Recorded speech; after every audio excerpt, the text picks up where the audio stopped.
Hello বন্ধুরা, welcome to my new mini blog. তো গেছে কালকে আমি, মা আর পুচকু সোনা আমরা গেছিলাম টাউন কালীবাড়িতে। এখানে কীর্তন চলতেছিল, আর গেছে কালকেই কীর্তনের লাস্ট দিন গেছে। তো প্রত্যেক বছরই এই কীর্তনটা খুব জমজমাটভাবে হয়, অনেক মানুষের সমাগম ঘটে। সবাই সম্পূর্ণ ভিডিওটা দেখো, আশা করি তোমরা ভালো লাগবো। আর যারা যারা কীর্তন ভালোবাসো তারা কমেন্টে অবশ্যই রাধে রাধে লিখতে ভুলবা না।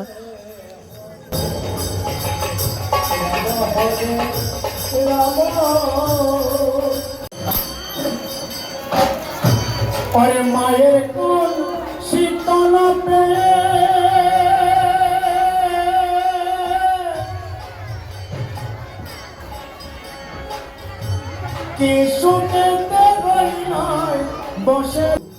আর গেছে কালকে গরমও প্রচণ্ড পড়ছিল, যার লেগা ফুচকুসোনার হাল বেহাল হয়ে গেছে গিয়া গরমে।